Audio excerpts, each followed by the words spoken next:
Silver Pines looked like the kind of neighborhood people bragged about online. Perfect sidewalks curved through rows of trimmed hedges, decorative street lamps glowed at dusk, and every mailbox seemed polished enough to reflect sunlight.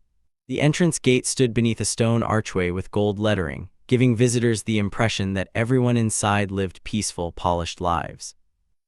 But behind the flower beds and expensive fences, Silver Pines had a different reputation, one residents rarely admitted out loud.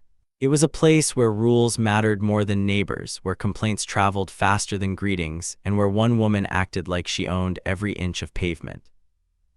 That woman was Victoria Langley. Victoria had lived in Silver Pines for nearly 12 years and treated that fact like inherited nobility. She chaired 2 HOA committees, controlled 3 neighborhood group chats, and somehow knew about every package delivery before the owner brought it inside. She drove a pearl-white luxury SUV, wore oversized sunglasses even on cloudy mornings, and spoke with the permanent tone of someone issuing warnings. If a trash bin stayed visible too long, Victoria noticed. If grass grew half an inch above regulation height, Victoria noticed. If someone painted their shutters the wrong shade of gray, Victoria definitely noticed. And if someone challenged her, they usually regretted it. People had stories. A young couple received weekly violation letters until they sold their home. An elderly widower got fined because wind blew leaves into his driveway. A single mother was reported for excessive guest traffic because her sister visited after work. Whether every story was true hardly mattered anymore. In Silver Pines, fear had become its own fact. So when the moving truck arrived at Lot 14 across from Victoria's house, curtains shifted all along the street. The truck was old but clean, packed tightly and organized with military precision. Furniture was wrapped neatly. Boxes were labeled clearly. There was no shouting, no chaos, no crew dragging couches through flower beds, just one man unloading with steady efficiency. He was tall, broad-shouldered, and moved with the controlled rhythm of someone used to carrying weight without complaint. His hair was cut short, touched with gray at the temples.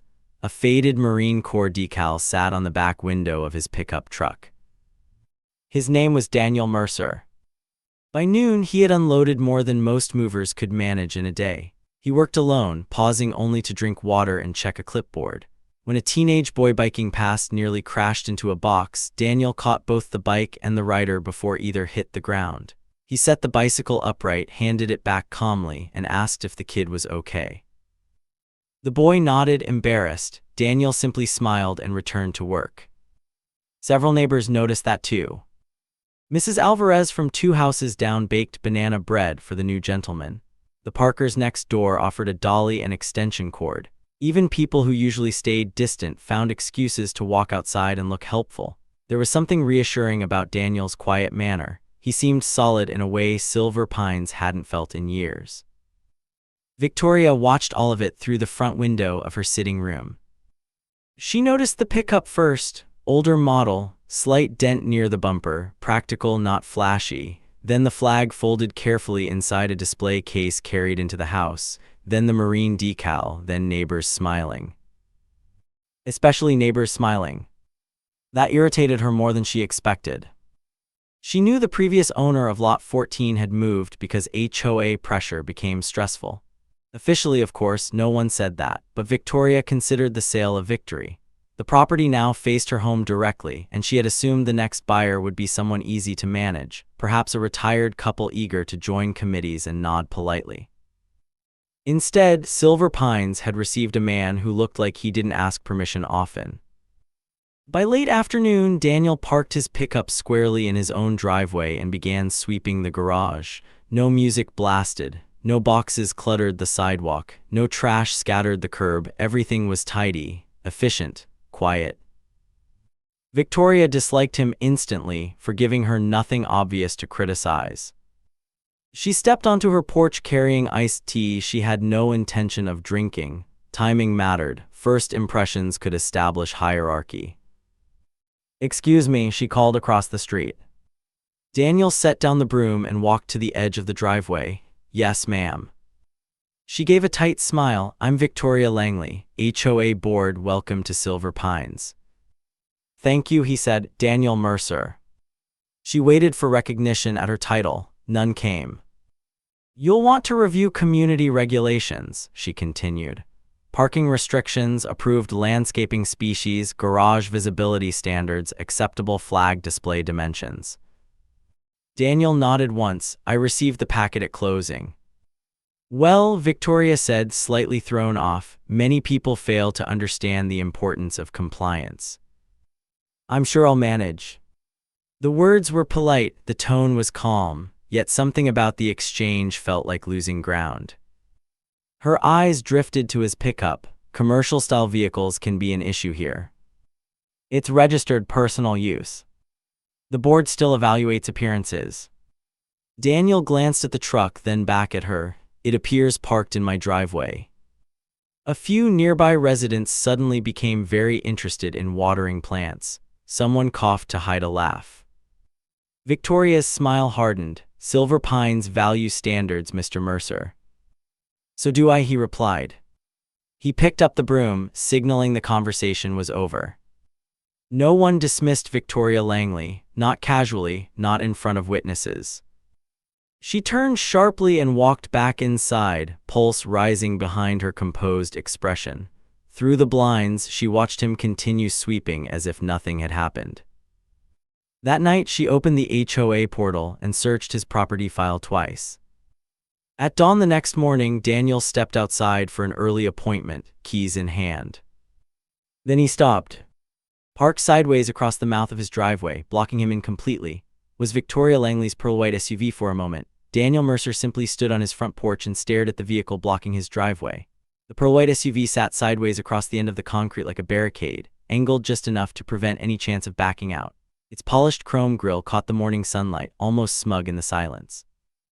The neighborhood was barely awake. Sprinklers clicked across trimmed lawns, birds moved through the hedges. Somewhere in the distance, a garage door rumbled open and shut again. Everything looked calm except for the fact that Daniel's truck was trapped on his own property.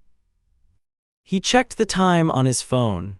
6:42 a.m. His appointment at the VA clinic was across town, and traffic would only worsen by the minute. He could have pounded on doors, he could have called the police immediately, he could have laid on the horn until every resident in Silver Pines came outside. Instead, Daniel took a slow breath, stepped down the porch stairs, and walked around the SUV. No note on the windshield, no hazard lights, no sign of emergency. The engine was cold. Whoever parked it there had done so intentionally and gone back inside. He already knew who owned it. The vanity plate reading VLANGLEY, one removed all doubts. Daniel took out his phone and snapped several photos from different angles. The license plate, the driveway obstruction, the house across the street in the background, the timestamp visible on his screen. Then he recorded a short video showing there was no room to exit on either side. Only after documenting everything did he cross the street and ring Victoria Langley's doorbell. No answer. He rang again. Inside, footsteps clicked across hardwood floors. Locks turned one by one. The front door opened just enough for Victoria to appear framed in the gap. She wore a silk robe, oversized sunglasses, and the expression of someone mildly annoyed to be interrupted in her own performance. Yes, she asked.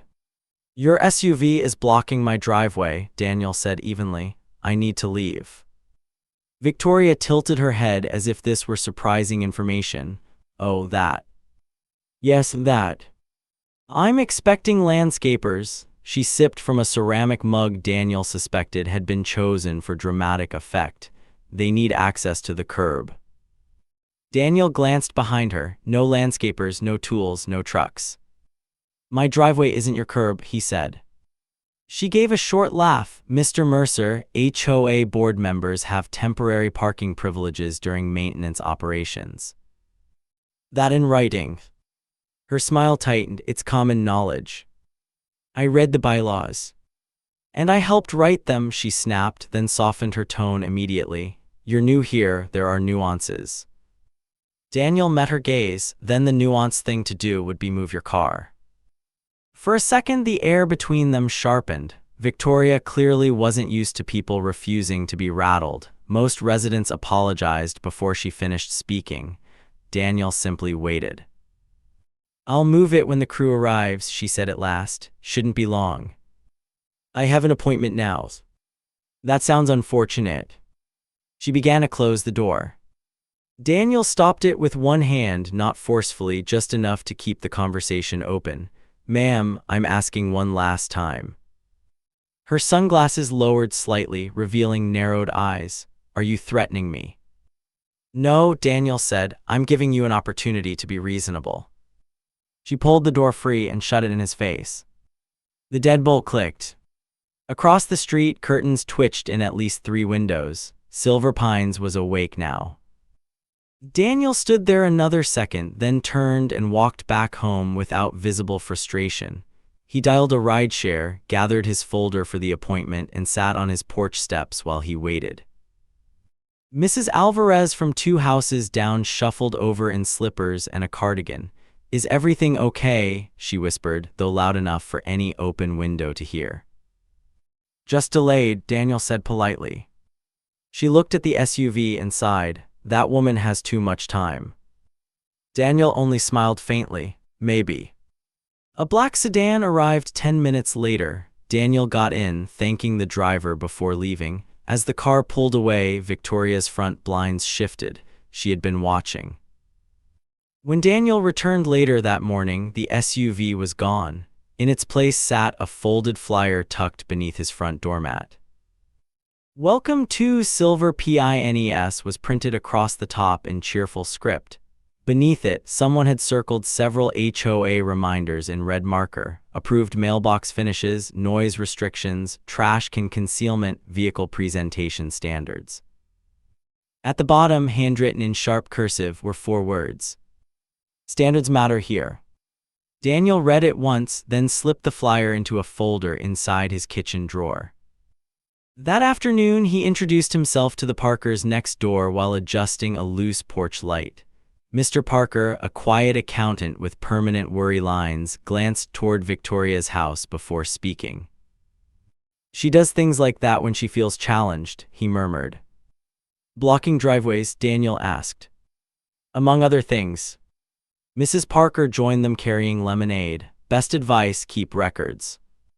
Daniel looked at both of them. "That common around here?" Neither answered directly. They didn't need to. The next morning, Daniel stepped outside earlier than before. His truck remained clear. For a brief moment, he thought the message had landed. Then he walked to the sidewalk and saw what had changed. Victoria's SUV wasn't blocking the driveway this time. Instead, a landscaping trailer loaded with decorative stone had been parked directly across the apron, close enough that his truck still couldn't exit without scraping the hitch. Orange cones surrounded it like props in a stage play.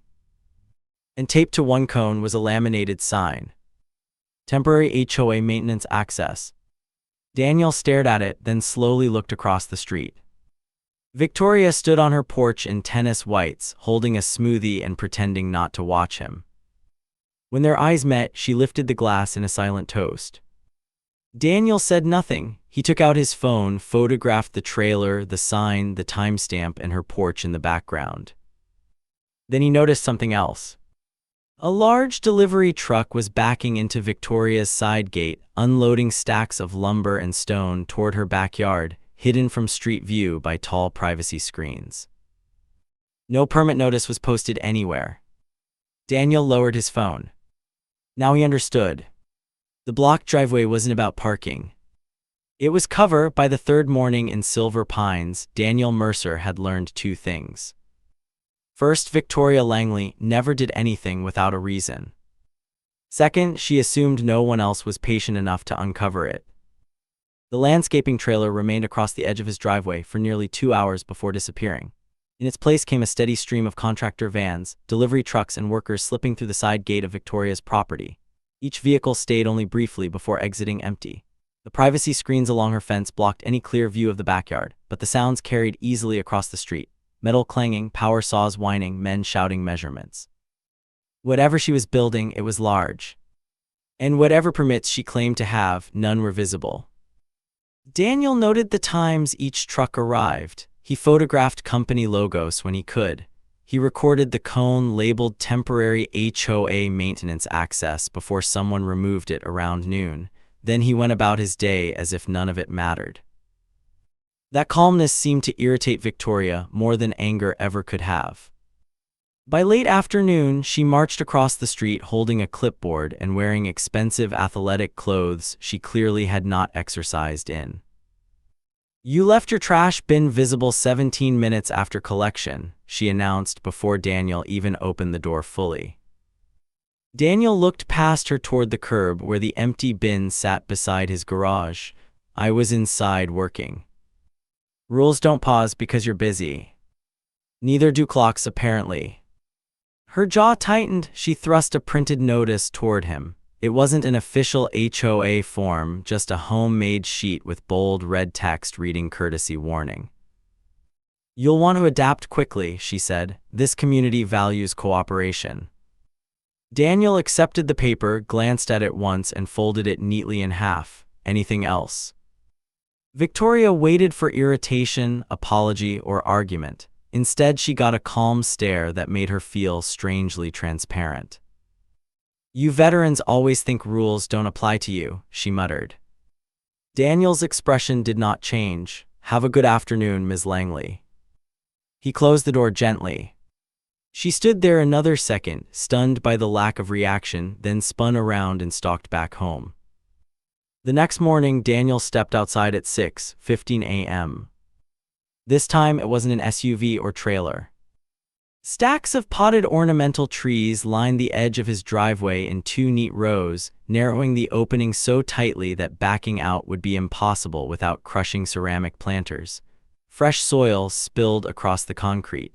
Decorative ribbons still hung from some branches. Each pot had a price tag attached. Daniel looked across the street. Victoria's garage was open. Inside, several more matching planters were stacked beside bags of fertilizer and garden stone. She was standing just inside the garage, speaking loudly on speakerphone to no one Daniel could hear. "Yes, I said put them temporarily near the curb," she said theatrically. "Some people in this neighborhood simply hate landscaping improvements." Daniel took photos, then more photos, then a slow panoramic video from sidewalk to curb. Only after documenting everything did he approach the nearest planter and read the nursery label aloud to himself. "Rental inventory, return within 72 hours. "Interesting." He called another rideshare and left for the morning. When he returned, the trees were gone. In their place was an envelope taped to his mailbox. Inside was a typed complaint accusing him of hostile starring, intimidating body language, and creating an unsafe atmosphere for female residents. It was unsigned but printed on the same thick cream paper Victoria used for neighborhood event invitations. Daniel added it to the folder in his kitchen drawer. That evening, several neighbors gathered casually at the Parkers' driveway, pretending to discuss sprinkler settings while actually discussing Victoria. Daniel happened to be checking his mailbox nearby when Mrs. Parker waved him over. "She's escalating because you're not reacting," Mrs. Parker said quietly. Mr. Parker nodded. "She feeds on conflict. If you yell, she wins." "I'm not planning to yell," Daniel said. A younger resident named Nate snorted. "Then you're already ahead of the rest of us." Mrs. Alvarez leaned closer. She did something similar last year when a family questioned her fence height. Suddenly, code enforcement got anonymous complaints about their shed.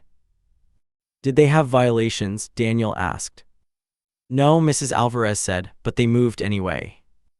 The group fell silent when Victoria's front door opened. She stepped outside carrying a wine glass and smiling too brightly. "Well, this looks social." Everyone suddenly remembered errands. Within 30 seconds, the driveway gathering dissolved. Daniel noticed the speed of it. Fear wasn't dramatic here, it was routine. On the third day, Victoria went bigger. At dawn, a flatbed delivery truck parked directly across from Daniel's driveway while workers unloaded stone columns and steel framing through her side gate. One laborer apologized when Daniel approached. "Need 10 minutes, sir." Daniel glanced at the blocked exit, then at the workers sweating under impossible instructions. Not your fault. From her porch, Victoria called out loudly enough for nearby houses to hear. Some people are so impatient with honest laborers. Daniel ignored her and spoke to the foreman instead. Who's your permit posted under? The man blinked. Owner's handling paperwork. Thought so. Victoria's smile faltered for the first time. Daniel returned inside, came back with a notebook, and calmly wrote down the contractor name painted on the truck door. Then he photographed license plates, business numbers, and the materials being unloaded. Victoria crossed the street in fury disguised as confidence. You have no right to harass my contractors. I asked a question. You're obsessed. You've blocked my driveway 3 days in a row. It's temporary inconvenience for neighborhood improvement. Daniel looked at the privacy screens towering above her fence. Improvement for who? She stepped closer, lowering her voice. You don't understand how things work here. Daniel met her glare without blinking. I understand more every day. For the first time since he moved in, Victoria seemed uncertain. She recovered quickly. You'll regret making an enemy of me. Daniel closed his notebook. Ma'am, I haven't started making enemies. He walked back inside. From his front window, he watched her stand frozen in the street, stunned by the reply. Then he turned to his laptop, opened the city planning website, and entered her address.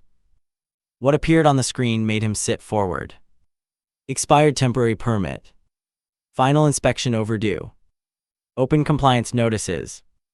And no authorization whatsoever for the steel structure currently being carried into her backyard. Daniel Mercer had spent enough years in uniform to recognize a familiar pattern.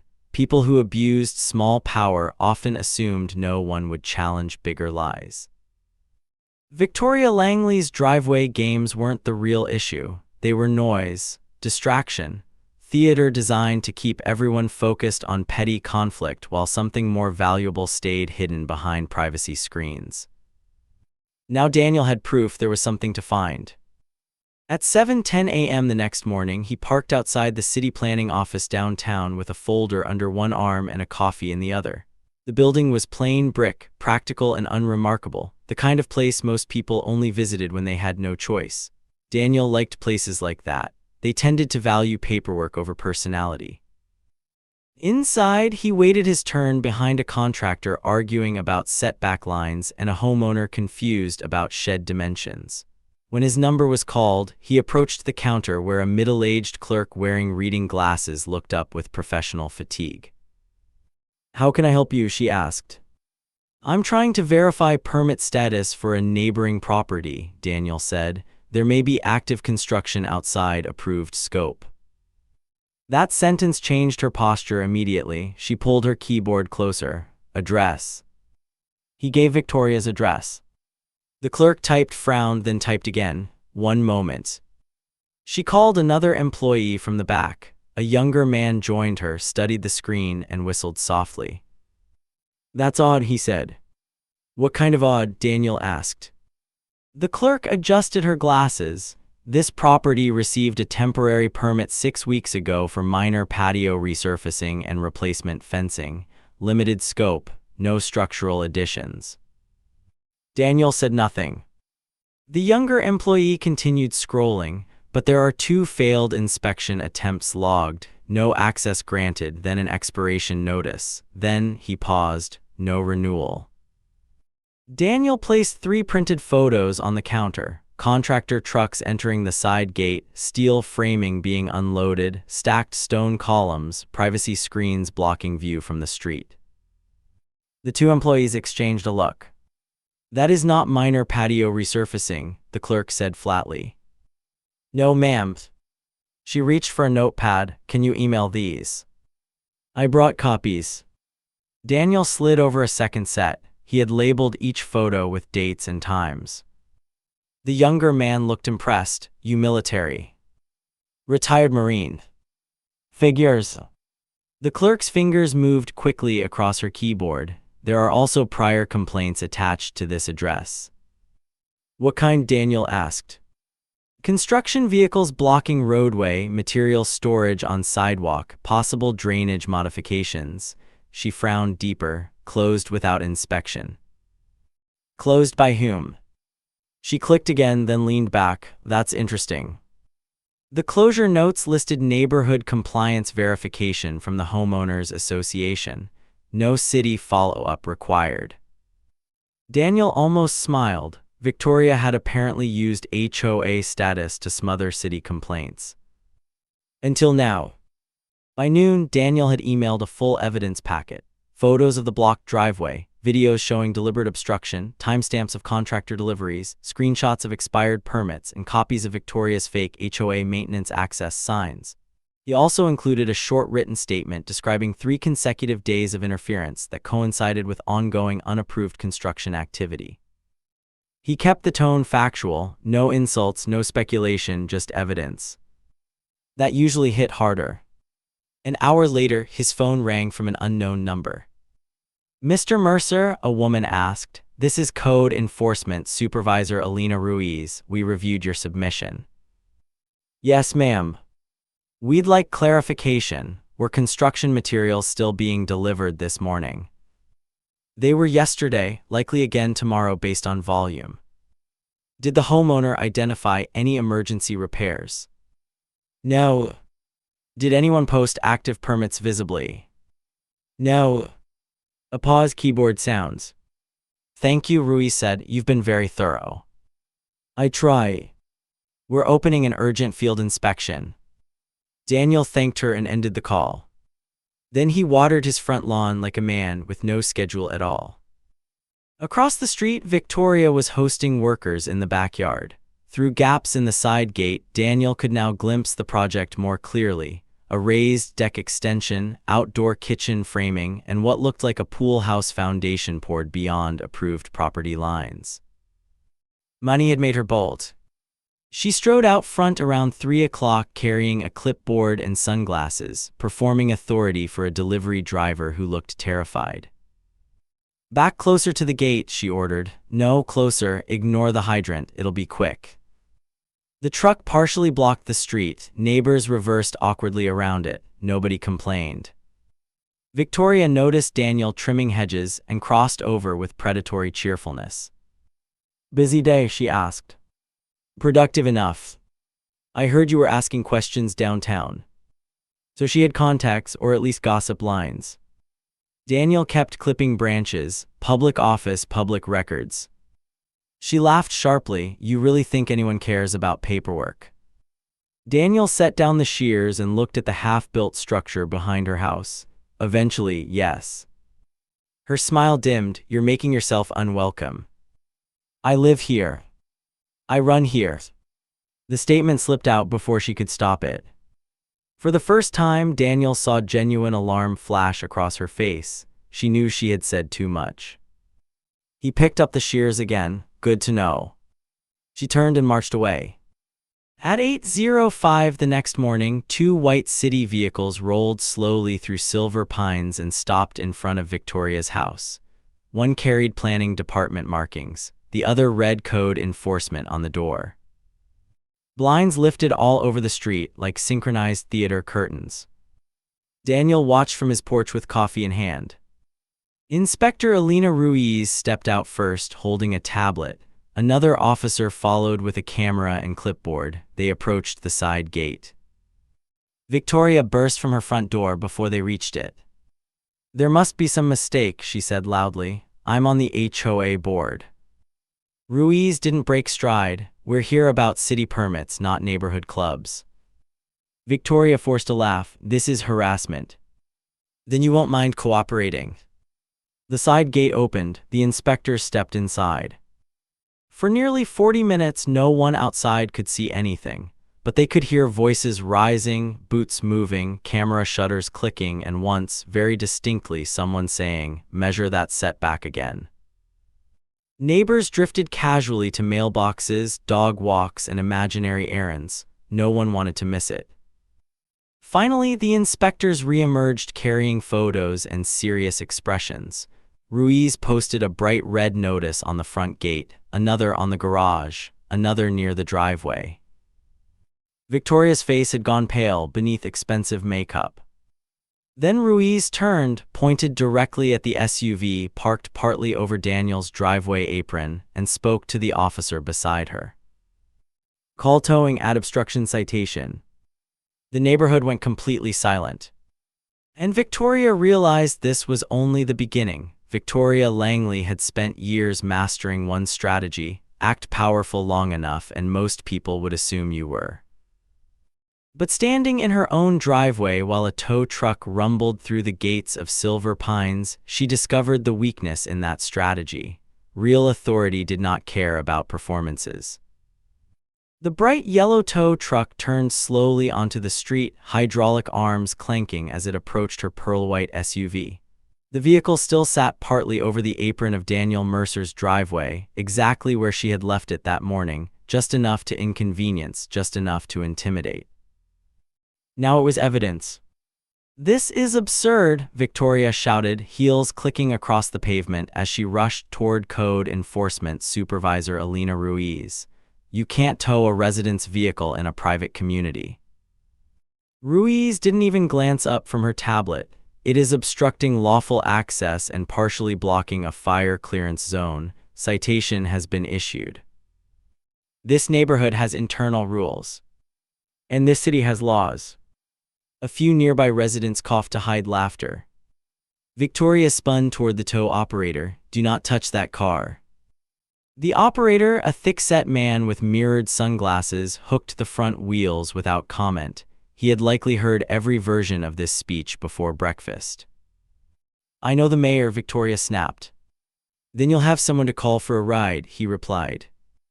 The SUV lifted cleanly off the ground.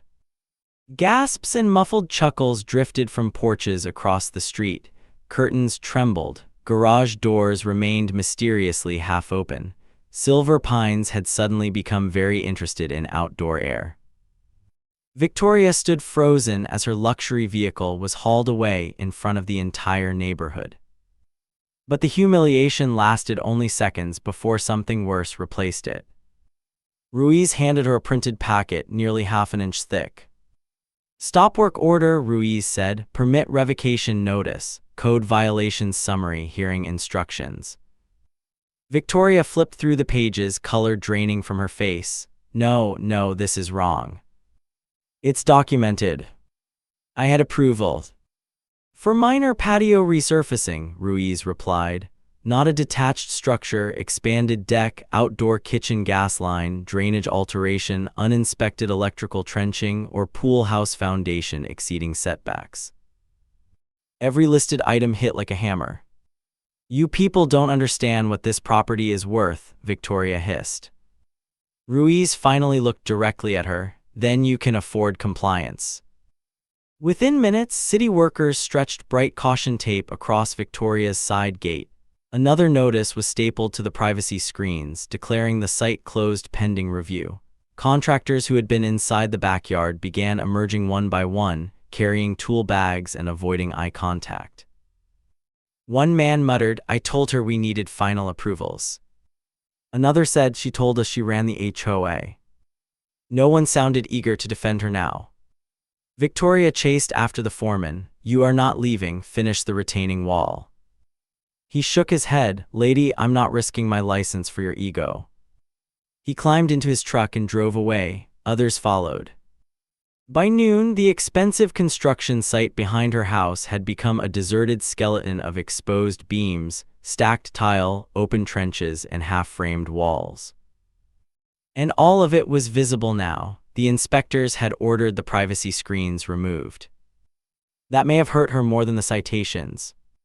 Across the street, Daniel watered a flower bed with the same calm rhythm he used every morning. He neither smiled nor stared. He simply continued with his day. Victoria marched toward him, clutching the violation packet like a weapon. "You did this." Daniel turned off the hose. "I submitted documentation." "You ruined months of planning." "You blocked my driveway 3 days in a row." "That was nothing," she screamed. "People inconvenience each other all the time." Daniel regarded her steadily. "You're right, sometimes they do." She stepped closer, voice shaking now. Do you have any idea who I am? Daniel answered without heat, less every minute. For a moment, it looked as if she might slap him. Several neighbors subtly leaned farther out of windows. Instead, Victoria lowered the packet and whispered through clenched teeth, "This isn't over." Daniel resumed watering the flowers. That's usually what people say when it is. She turned and stormed back across the street to a house wrapped in red notices. The HOA emergency meeting was called that evening. Normally, attendance was sparse: 5 retirees, 1 board treasurer, and Victoria controlling the room like a courtroom judge. This time, nearly every chair was filled. Some residents stood along the walls, others listened from the hallway. Victoria arrived late, still furious, expecting loyalty. Instead, she found silence. Board President Harold Baines cleared his throat. "Before regular business, we must address matters involving Ms. Langley." "This is outrageous," Victoria said, taking her usual front seat. "The city is retaliating because I maintain standards." Harold adjusted his glasses. "We have also received 14 written complaints today." Her confidence faltered. "From whom?" "Residents." One by one, people spoke. The Parkers described selective warnings and threats over harmless decorations. Mrs. Alvarez described intimidation after questioning landscaping fees. Nate described anonymous complaints after refusing to donate to Victoria's holiday committee. Others mentioned parking harassment, gossip campaigns, and rules enforced only when convenient. Victoria tried interrupting each speaker. It only made them louder. Then Harold held up a printed screenshot. "Our attorney reviewed this," he said. "You used unofficial HOA-style notices on personal stationery. You represented private parking privileges that do not exist. You may have exposed the association to liability." The room erupted in whispers. Victoria stood. "You're all cowards." Harold's gavel struck once. Motion to suspend Ms. Langley from all committee authority pending ethics review. Hands rose across the room, nearly unanimous. Victoria looked around for allies and found none. By nightfall, Silver Pines felt strangely lighter. People lingered outside talking in clusters. Children rode bikes later than usual. Someone laughed loudly near the mailbox station and didn't glance over their shoulder afterward.